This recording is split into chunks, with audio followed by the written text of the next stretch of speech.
apie Deimantą. Sumanių kaimo žmonių galime surasti visur.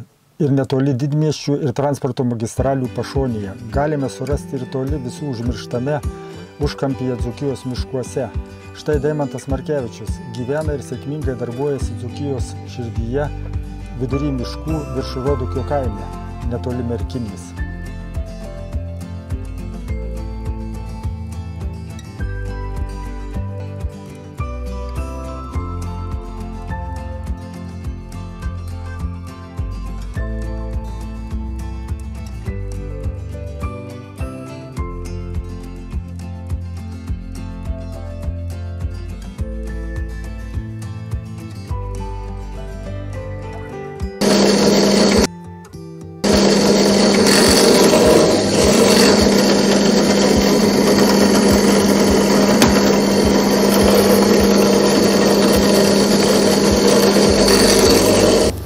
Deimantai, kaip tu čia gyveni virš Rodukio kaime? Kaip tavo ūkelis, kaip tavo verslas? Reiktų gal nuo pačios pradžios pradėti. Tai prasidėjo nuo keletos šimtų rėmelių. Nors bitėm domėjausi ir anksčiau, bet vis teoriškai. Ir dabar labai džiaugiuosi dėl to, kad taip nutiko, kad taip gyvenimas sudėliojo. Ir tai dabar praktiškai šitam kaime ir gyvenu, ir dirbu. Sukūrė savo darbo vietą, o kaip tu išmokai staliaus profesijos, kur mokėsi? Nuo mokyklos, aš jau kai prasidėjo darbų pamokos, aš jau likdavau po pamokų ir kad duotų prie kokių techninimo staklių pažaistu, kad kažką pabrūžyti ir... Kilometrų, kaip mes atvažiavom, tai tavo kaimas gana miškuose, toks galėtų klaidus būtų. Jo, klaidus pakankamai, tai vat, jeigu tai paėmus šito keliuku, tai grubiai iki žiedo apie 10 km. Ir papasako, gal ką tu čia gero gamini, matau, kad čia daug rėmelių ir aviliai kieme stovi. Taip, tai 95% mano visų darbų dabar, kas liečia bites, yra rėmeliai. Rėmeliai 3 rūšių eina lietuviški. Kokių rūšių?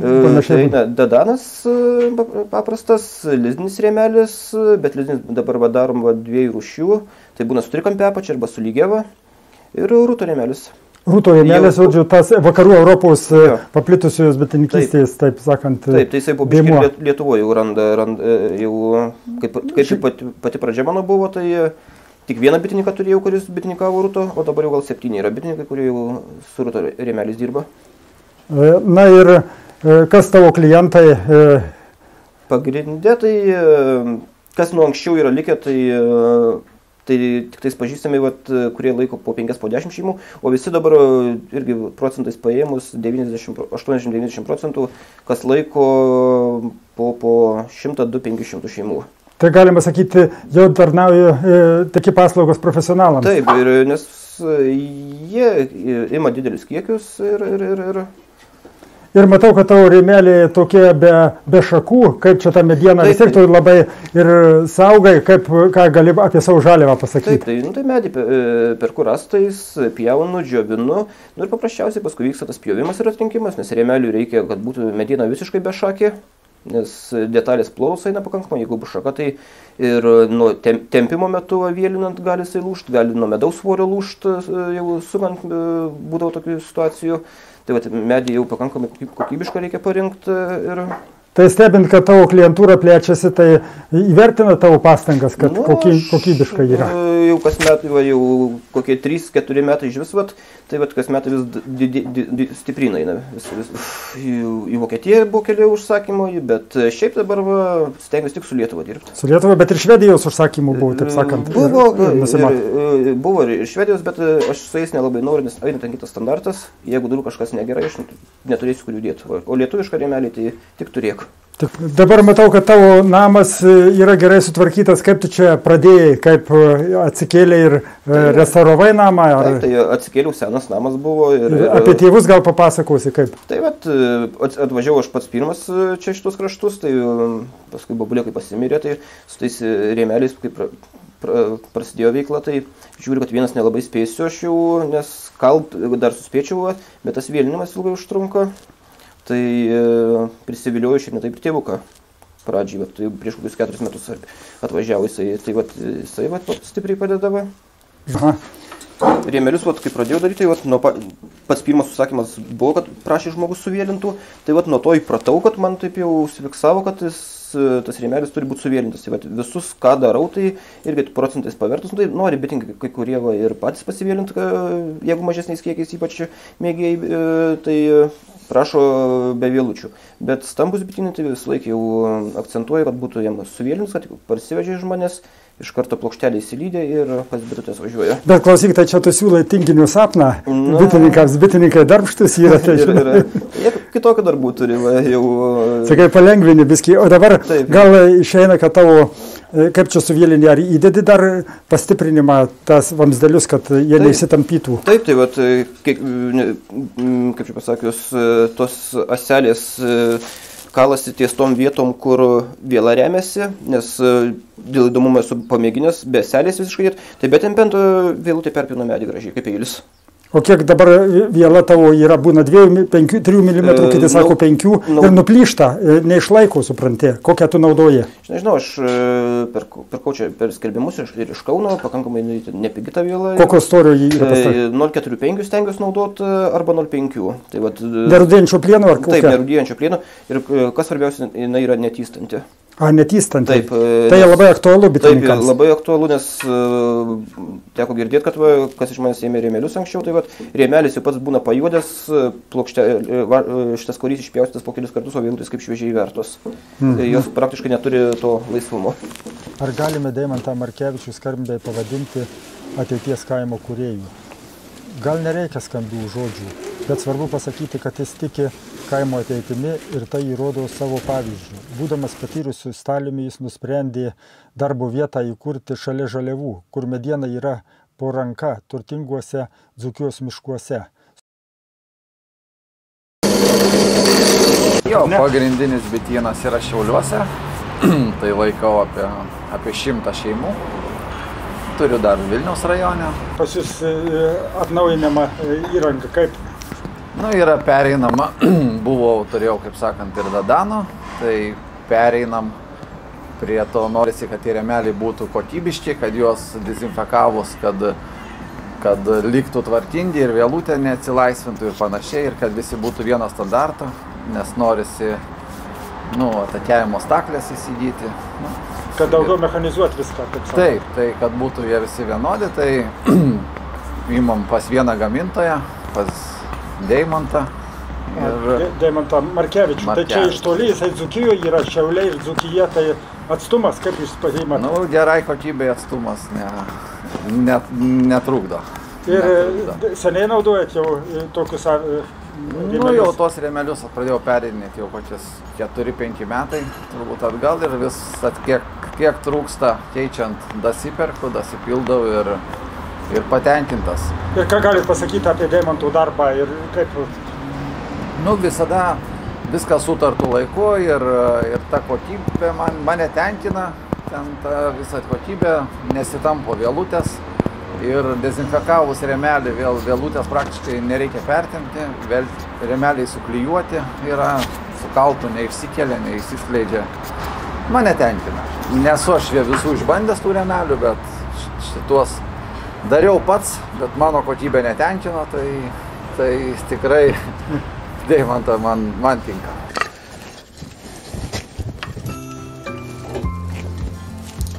Krosnelė labai gera, pats pasidarė, čia iš vamzdžių ką? Jo, parsivežiau vamzdžių tokį gabalą iš metalo supirktuvės.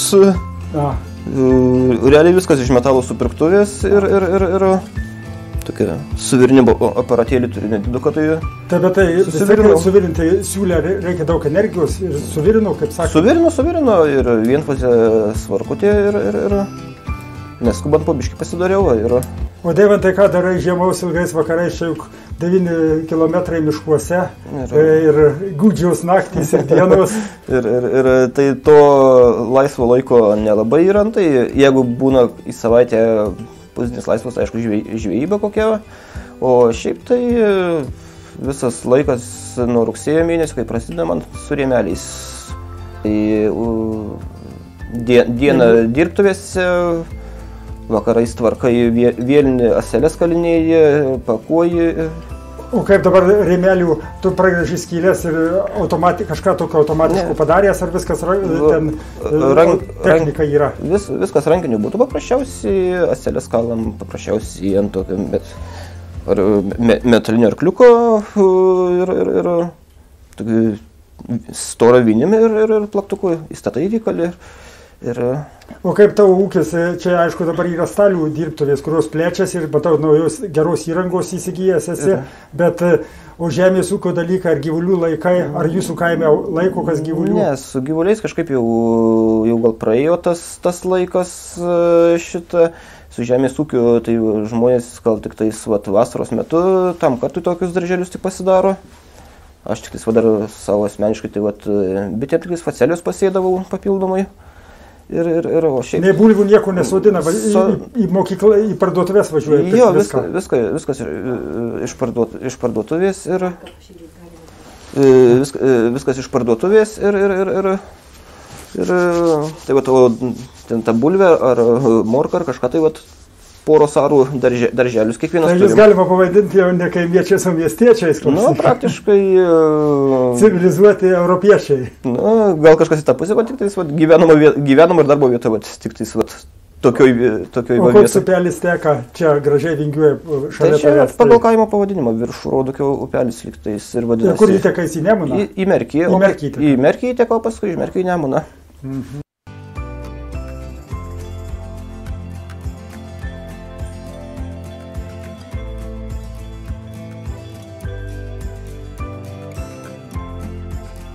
Tai dabar esam kitoj patalpoj pas tave. Jo, čia kita patalpėlė jau nešildoma, kaip sakoma, o toks kaip sandėlys, šiemet, kurį pastačiau, grinai rėmelių laikymui, kol sulauks, kol klientas atvažiuos pasiimti. Aha, ir čia matau, kad nemažas kiekis susikaupė, taip sakant. Bendroj sumo čia pasiskaičiavęs turi tilpti apie 15 000 didelių lizinių rėmelių. Dabar šiai dienai gal 2,5 tūkstančio yra. Ir kaip čia tu atvažiuoja pas tave klientai, ar tu jiems išveži? Gal yra pristatymo paslauga? Pristatymas toks, jeigu didesnį kiekį žmogus ima ir kažkur bent iki 100 km atstumu, tai aš ir pats nuvežu. O šiaip tai didžioji dalis žmonių atvažiuoja patys, turi bityno autobusiukus didelius ir jiem paprasčiau paimti. Ir dėl tokio pasižiūrėti, kaip gaminama, kokia medžiaga naudojama. Tai šitą šunį gal prieš 3 ar 4 metus kažkas išmetė grinai kaime, pats atėjo čia, o po to jam atsigulė ir rado savo vietą. Tai daviau Fredu pavadinau, įdomus toks akys skirtingos jo.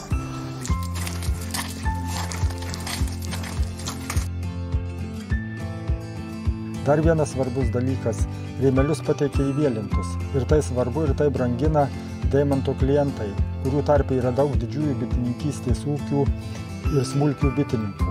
Pagrindinis bitynas yra Šiauliuose, tai laikau apie 100 šeimų. Turiu dar Vilniaus rajone. Pas jūs atnaujinama įranga kaip? Yra pereinama, turėjau, kaip sakant, ir Dadano, tai pereinam. Prie to norisi, kad tie rėmeliai būtų kokybiški, kad juos dezinfekavus, kad liktų tvarkingi ir vėlutė neatsilaisvintų ir panašiai, ir kad visi būtų vieno standarto, nes norisi atakiavimo staklės įsigyti. Kad daugiau mechanizuoti viską, taip sakant. Taip, tai kad būtų jie visi vienodi, tai imam pas vieną gamintoją, pas Deimantą. Deimantą Markevičių. Tai čia iš toli, jisai Dzūkijoje yra, Šiauliai ir Dzūkija, tai atstumas, kaip jūs pažymate? Gerai kokybė atstumas netrukdo. Ir seniai naudojat jau tokius rėmelius? Jau tos rėmelius pradėjau perėdinėti jau kokius 4-5 metai, turbūt atgal, ir vis kiek trūksta keičiant, dasiperku, dasipildau ir patenkintas. Ir ką galit pasakyti apie Deimantų darbą ir kaip? Visada viskas sutartų laiku ir ta kokybė mane tenkina, ten ta visa kokybė, nesitampo vėlutės ir dezinfekavus rėmelį, vėlutės praktiškai nereikia pertempti, rėmeliai suklijuoti yra, su kaltu neišsikelia, neišsiskleidžia. Mane tenkina. Nesu aš visų išbandęs tų rėmelių, bet tuos dariau pats, bet mano kokybė netenkino, tai tikrai deimantą man tinka.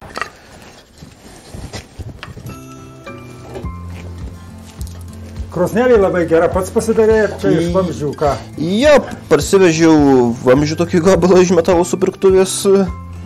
Realiai viskas iš metalo supirktuvės ir tokia suvirinimo aparatėlį turi nediduką, tai... Taip, bet tai suvirinti siūlę reikia daug energijos ir suvirino, kaip sakė? Suvirino ir vienfazė svarkutė ir neskubant po biškį pasidariau.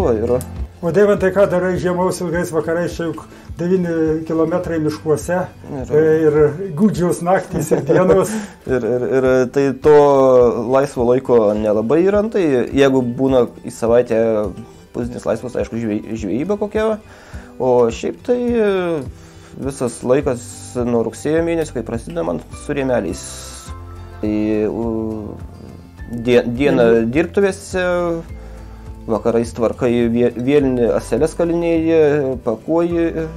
O kaip dabar rėmelių, tu pragrėži skylės ir kažką tokio automatiško padarės, ar viskas ten technika yra? Viskas rankiniu būtų paprasčiausiai, aselės kalam paprasčiausiai ant tokio metalinio arkliuko ir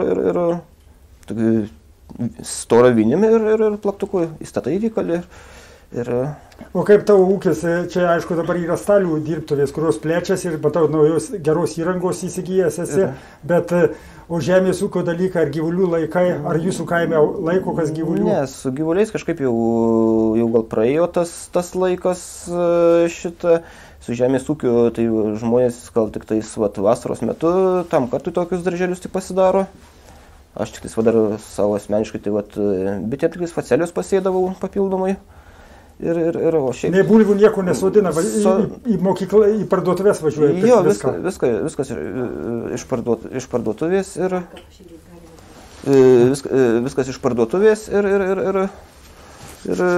Tai ten ta bulvė ar morka ar kažką tai poros arų darželius kiekvienas turim. Tai jūs galima pavadinti jau ne kaimiečiais, o miestiečiais. Praktiškai...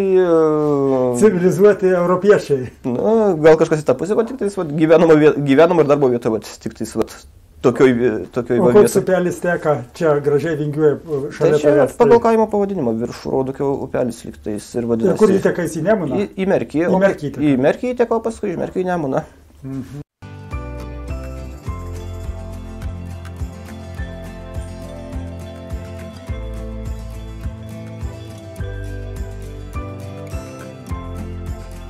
Tai dabar esam kitoj patalpoje pas tave. Jo, čia kita patalpėlė jau nešildoma, kaip sakoma, toks kaip sandėlys, šiemet, kurį pastačiau, grinai rėmelių laikymui, kol sulauks, kol klientas atvažiuos pasiimti.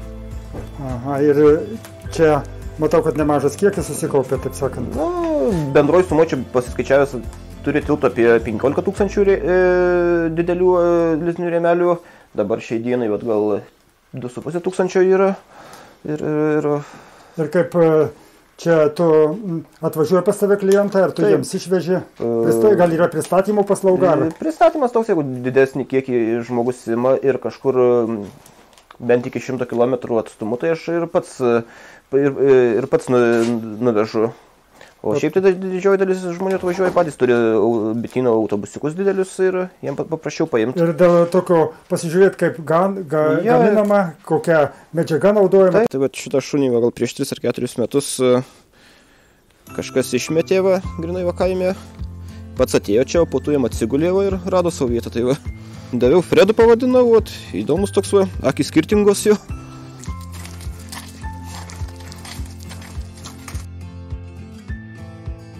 Dar vienas svarbus dalykas – rėmelius pateikia įvėlintus. Ir tai svarbu ir tai brangina Deimanto klientai, kurių tarpe yra daug didžiųjų bitininkystės ūkių ir smulkių bitininkų.